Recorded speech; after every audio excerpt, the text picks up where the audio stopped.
Tes tes. Oke, halo semuanya, balik lagi dengan saya teman-teman ya di Trader ID. Seperti biasa ya teman-teman, hari ini kita akan membahas IHSG dan 6 saham ya. Dan sebelum kita lanjut ke pembahasan, disclaimer on dulu teman-teman, karena video ini bukanlah ajakan untuk membeli maupun menjual suatu saham tertentu ya. Ini murni adalah analisa saya pribadi. Jadi silakan untuk teman-teman analisa ulang kembali, karena nanti baik keuntungan maupun kerugian itu balik ke resiko masing-masing. Nah, oke, yang pertama IHSG. IHSG itu berjalan sesuai dengan skenario kita kemarin ya, di mana IHSG hari ini rebound 0,7%, ditutup di level 6644 teman-teman ya. Yang dimana hari ini foreign flow ada masuk tapi sedikit teman-teman ya. Kemudian seperti yang kita bilang kemarin, di mana saham-saham batubara kemudian oil and gas itu hari ini manggung semua teman-teman. Jadi hopefully teman-teman juga dapatlah momentumnya. Selain itu saham-saham yang kita bahas Jumat, Kamis, dan yang kemarin kita bahas juga beberapa ada yang manggung hari ini ya, seperti Temas, kemudian BBRI hari ini menjadi top gainer-nya, ada Doit juga ya, ada RNKE, kemudian ya banyak saham ya yang udah kita bahas juga di beberapa hari sebelumnya yang manggung. Jadi hopefully ya, doa saya mudah-mudahan ada ya teman-teman yang dapat momentumnya. Nah, oke, untuk next gimana? Untuk nextnya ya, view saya untuk IHSG masih belum bagus ya, masih belum bagus. Yang pertama, perang di Rusia itu makin memanas, makin merembet kemana-mana ya. Kemudian yang berikutnya tapering itu kayaknya akan semakin akan semakin dipercepat, atau mungkin suku bunganya akan dinaikkan. Jadi selain itu dolar juga terus mengalami, rupiah terus melemah. Jadi dari segi ekonomi global belum ada yang begitu bagus ya untuk kita teman-teman. Jadi so far view saya untuk IHSG kemungkinan masih akan sideways, maybe perlu sebulan atau 2 bulan ke depan. Nah, itu untuk IHSG ya. Jadi di masa-masa sideways seperti ini, teman-teman manfaatkan untuk trading jangka pendek ya. Trading jangka pendek, manfaatkan momentum-momentum saham-saham kecil, saham-saham third-liner, atau kalau saat ini yang masih berpotensi itu batubara teman-teman ya, batubara. Jadi teman-teman bisa manfaatkan momentumnya ya. Beli kemudian langsung set trailing stop ya. Atau pakai strategi saya. Kalau saya strategi trading pendeknya seperti ini teman-teman ya. Misalkan saya masuk 10 juta. Nah, ketika naik saham itu naik 3-5%, saya akan cut setengahnya. Kemudian setengahnya lagi saya akan set trailing stop. Itu kalau di masa-masa IHSG seperti ini ya. IHSG yang belum bagus, kalau saya trading jangka pendek biasanya seperti itu teman-teman ya. Jadi teman-teman bisa pakai kalau menurut teman-teman bermanfaat. Oke, kemudian saham pertama yang akan saya bahas hari ini adalah saham Raja teman-teman. Nah, di awal kan saya udah bilang ya, kalau perang di Rusia itu makin memanas. Jadi gas itu ya, ini Raja ini salah satu produsen gas teman-teman. Jadi Raja ini akan diuntungkan dengan perang Ukraina. Nah, Raja ya pertama kali kita rekomendasi itu di sini. Ya, buat teman-teman yang dapat, ini saham menurut saya masih bagus ya. Hari ini koreksi wajar karena apa? Karena dia sedang mencoba melewati resisten. Ini ada resisten yang cukup kuat di 280. Jadi itu koreksi wajar teman-teman ya. Nah, untuk saat ini support terdekat untuk Raja itu ada di sini. Ya, di harga sekarang sampai 250 itu support, kemudian support berikutnya ada di neckline awal dia break yaitu di 230. Nah, jadi strateginya gimana? Ya, strateginya teman-teman bisa pecah areal antri ya, areal buy teman-temannya. Seperti yang saya contohkan tadi, semisal ya teman-teman mau masuk 10 juta, teman-teman bisa masuk 3 juta dulu di sini ya. Kemudian kalau turun lagi teman-teman averaging down lagi, turun lagi sampai 230, teman-teman average down lagi. Nah, kalau dia seandainya nggak turun gimana, langsung break, teman-teman bisa buy on breakout. Nah, kalau view saya ya, view besar saya teman-teman ya, view besar saya, kalau perang di Rusia itu makin memanas, maka di sini sebenarnya Raja ada potensi pattern double bottom yang gede dengan neckline di 300 sampai 310.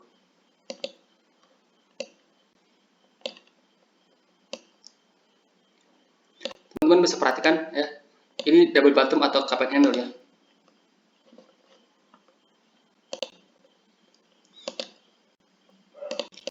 Bisa nggak ini kejadian? I don't know ya, but hopefully ini bisa kejadian. Dan kalau Raja ini mampu break 300 dan bertahan di atas itu, apalagi volumenya gede, maka itu potensinya menarik banget buat Raja ya. Nah, jadi buat teman-teman yang mau swing trade di saham ini, yang baru mau entry, teman-teman bisa pecah real entry jadi 2 atau 3. Yang pertama di harga sekarang, kemudian yang berikutnya teman-teman bisa entry di 230 atau buy and breakout ketika Raja itu mampu break dari 300 teman-temannya, atau break dari 280 ya. Sesuaikan dengan money management masing-masing. So far kalau menurut saya Raja ini masih berpotensi. Selain itu Pegas ya, Pegas itu juga masih berpotensi teman-teman, dimana Pegas itu sendiri baru kita bahas terakhir kali kalau nggak salah hari Jumat ya. Jadi so far dua saham ini di sektor gas itu masih cukup menarik kalau menurut saya pribadi. Kemudian ada Crush. Crush ini beberapa hari yang lalu juga udah pernah saya bahas ya untuk Crush, dan so far pergerakannya masih cukup positif teman-teman ya. Nah, buat teman-teman yang udah dapat ya, sebelumnya kan saya sarankan beli di sini ya, di support di 356 sampai 350. Nah, buat teman-teman yang udah dapat, saham ini menurut saya masih layak untuk di hold ya. Saham ini masih layak untuk di hold. Nah, ada potensi Crush ini cup and handle dengan neckline itu ada di 400 sampai 406. Kalau itu lewat, maka potensi Crush bisa ke 450 teman-teman. Jadi so far Crush ini menarik. Nah, kalau mau beli di harga sekarang bisa nggak? Bisa ya. Bisa pecah real entry jadi 2. Yang pertama di harga sekarang, kemudian yang berikutnya di mana? Berikutnya teman-teman bisa buy di 350 atau kalau dia nggak ke situ, beli ketika dia break dari 406 ya. So far menurut saya saham ini masih ada potensi. Jadi teman-teman pinter-pinter atur manajemen aja teman-teman ya. Volume hari ini juga meningkat, jadi ya so far menurut saya sih menarik ya. Menurut saya menarik, dia udah konsolidasi cukup lama juga, jadi ada potensi reversal ya. Keras ini akan reversal kalau dia lewat dari 450. Oke, itu untuk keras menurut saya juga menarik ya, jadi bisa teman-teman perhatikan. Nah, kemudian berikutnya ada TAPG ya, TKPG. Kita bahas saham-saham kecil, kenapa? Karena menurut saya pribadi untuk IHSG belum terlalu menarik ya, jadi potensi yang gerak itu saham-saham kecil teman-teman ya. Nah, TAPG ya, kalau teman-teman ingat ya, kalau teman-teman ingat pernah pertama kali kita rekom beli itu di sini di 660 sampai 650. Kemudian dia sempat naik, di sini kita bahas lagi ya. Di sini kita bahas lagi, waktu itu kita sarankan beli buy on breakout di 710. Ternyata besoknya dia nggak mampu breakout, kemudian turun lagi. Nah, so far di 650 itu masih kuat ya, masih mampu menahan penurunan dari TAPG. Dan hari ini dia kembali melanjutkan kenaikan 4% lebih, ditutup di 690 ya. Jadi buat teman-teman yang nanti hari ini udah beli saham ini, menurut saya layak untuk di hold. Nah, buat yang baru mau entry, teman-teman perhatikan area 710 ya. 710 kalau dia besok break, apalagi volumenya gede, teman-teman bisa manfaatkan buy and breakout, karena di sini menurut saya pribadi ini ada potensi ya, ada potensi inverted head and shoulders dengan neckline di 710. Nah, kalau itu break, maka 800 potensi bisa ke sentuh oleh TAPG. Jadi so far TAPG ini menarik ya. Jadi strateginya teman-teman bisa masukkan call list dulu. Kalau besok dia break, teman-teman bisa manfaatkan buy and breakout ya untuk saham TAPG. Nah, itu untuk TAPG. Kemudian ada saham HICE ya. bukan highs, highs ya. Highs ini juga udah pernah kita bahas ya teman-teman beberapa waktu yang lalu, dan so far masih berjalan sesuai dengan analisa kita ya. Nah, highs ini ya pertama kali kita bahas kalau nggak salah di sini atau di sini ya, lupa saya teman-teman ya. Nah, waktu itu saya sarankan beli ya, beli sampai sini ya supportnya.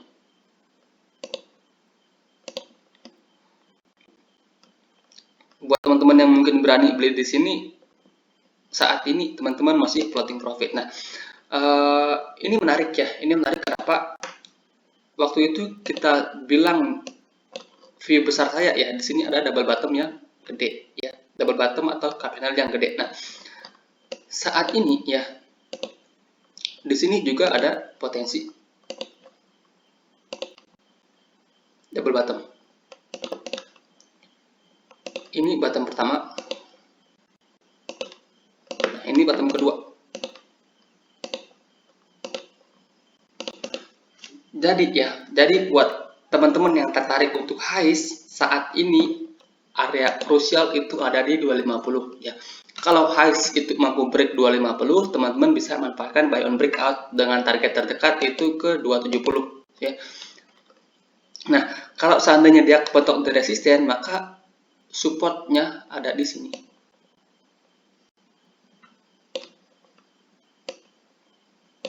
Itu di sekitar harga 210 sampai 200, maka ada potensi di sini terjadi inverted head and shoulders ya. Dimana shoulder kiri udah jadi, kemudian headnya udah jadi. Nah, kalau dia ketahan di 250, maka potensi dia membuat shoulder kanan. Jadi menarik ya. Kalau menurut saya pribadi, highs ini menarik dari segi volume juga oke, teman-teman. Jadi teman-teman bisa masukkan ke watchlist. Nah, areal entry-nya teman-teman bisa buy on weakness kalau dia turun sampai 200, atau buy on breakout kalau highs ini break 250 ya. Money management atur sendiri ya, yang menurut teman-teman menarik, apa namanya, yang menurut teman-teman money manajemennya oke ya. Gimana ya bilangnya, pakai strategi yang menurut teman-teman bisa memberikan gain kemudian atau cuan ya. Kemudian yang paling penting pakai strategi yang membuat teman-teman nyaman ya. Kalau misalnya antri cicil-cicil itu menurut teman-teman nyaman, antri cicil-cicil ya. Biasanya kalau teman-teman beli langsung dana gede kan teman-teman worry ya, khawatir ya. Jadi lebih baik teman-teman manfaatkan metode cicil. Ya. Kalau nanti turun ya masih oke lah. Turun sampai support masih oke. Yang penting di trader atau trading itu nyaman, teman-teman. Nyaman dulu, cari ya, cari strategi yang membuat teman-teman nyaman. Kalau udah ketemu itu, maka apa namanya, teman-teman bisa profit konsisten ya. Nah, satu lagi pesan saya teman-teman ya, jangan terpaku pada mereka yang share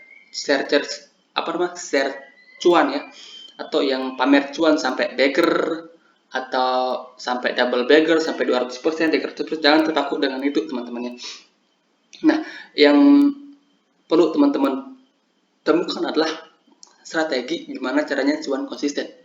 Percuma kan kalau cuannya bagger tapi cuma sekali ya. Yang perlu kita carikan cuannya tipis-tipis tapi rutin, teman-teman ya. Itu yang sebenarnya yang perlu kita temukan, teman-teman ya. Untuk bagger itu is just a bonus ya. Nah, oke. Itu untuk highs, teman-teman ya. Kemudian saham berikutnya ada BSSR. Nah, BSSR ini kalau nggak salah hari ini dia cumdet dari dividen ya, dan dividennya itu sebenarnya lumayan gede ya. Nah, jadi besok itu ex-date, jadi ada potensi besok turun ya, seperti halnya ya 11 Januari 2022 dia juga bagi dividen, habis ex-date dividen sahamnya turun ya. Ada potensi ya, tapi ya nggak pasti teman-teman ya, ada potensi. Nah, untuk support-supportnya di mana? Support-support yang pertama itu ada di 4100 sampai 4200. Itu support yang pertama, dan kalau itu masih jebol maka support berikutnya ada di sini. Sorry. Di 3800 sampai 3700. Jadi itu dua areal support yang bisa teman-teman perhatikan kalau teman-teman tertarik di BSSR ya. Sorry, so far saham ini menarik ya. Kalau teman-teman lihat dari segi tren, ini trennya juga masih bagus ya. Nah, kalau dia koreksi dengan volume yang kecil-kecil, teman-teman bisa manfaatkan antri bertahap dari 4.200 sampai 3.700 ya. Antri bertahap artinya teman-teman belinya tipis-tipis ya. Kalau teman-teman nggak suka belinya tipis-tipis, teman-teman nunggu lagi ada volume gede baru teman-teman masuk ya. Itu strategi yang biasa saya pakai teman-teman ya. Nah, kemudian berikutnya ada Adaro. Adaro hari ini ya menjadi saham batubara yang kenaikannya paling tipis teman-teman. Di mana teman-teman yang lainnya seperti Doin itu naik 13%-an, kemudian ada PTPA yang naiknya juga kenceng, ITMG juga kenceng. Nah, Doin ini Adaro ini yang kenaikannya paling tipis. So far juga kalau view saya untuk Adaro ini masih bagus ya. View saya untuk batu bara ya, semua batu bara masih lumayan oke teman-teman, masih lumayan oke, masih ada potensi kenaikan. Nah, salah satunya Adaro ini menurut saya juga masih ada potensi kenaikan. Nah, saat ini support yang udah divalidasi itu 3000 sampai 3070. Ini support yang udah divalidasi. Jadi buat teman-teman yang tertarik, kalau dia koreksi, teman-teman bisa manfaatkan buy on weakness di situ sampai di 2850 ya. Nah, jadi teman-teman bisa beli di sini, kemudian beli lagi di dekat-dekat 2850, kemudian kalau stop lossnya teman-teman bisa pasang di bawah 2850 atau di bawah sini ya, tergantung ya. Jadi ini 3 support untuk Adaro. Yang pertama di 3100 sampai 3000, kemudian yang berikutnya ada di 2900 sampai 2850, kemudian yang ketiga itu ada di 2680 sampai 2650. Nah, ini kan supportnya banyak ya dan jauh-jauh. Nah, strategi seperti ini gimana? Teman-teman belinya tipis-tipis saja ya, tipis-tipis saja. Semisal lagi saya contohkan 10 juta lagi ya, 10 juta lagi teman-teman bisa belinya dari 2 juta, kemudian kalau turun di sini 2 juta lagi ya. Kalau turun di sini lalu teman-teman beli sisanya yaitu 6 juta. Jadi sekali lagi sesuaikan dengan risk management masing-masing, sesuaikan dengan style trading yang teman-teman suka. Ada yang nggak suka strategi nyicil, ada yang sukanya langsung langsam aja, HK aja ya. Tapi untuk mereka yang siap HK, itu mereka juga udah siap hajar kiri teman-teman. Jadi dia udah siap in out dalam waktu singkat ya. Jadi kalau teman-teman nggak bisa seperti itu, ya metodenya cicil ya. Jadi cicil bertahan sampai support yang udah teman-teman tentukan. Kalau under itu ya out dulu teman-teman ya. Oke, sekian ya pembahasan kita hari ini. Semoga bermanfaat. Udah panjang juga videonya. Sekali lagi terima kasih juga buat teman-teman yang udah nge-support channel saya ini. Terima kasih, selamat malam.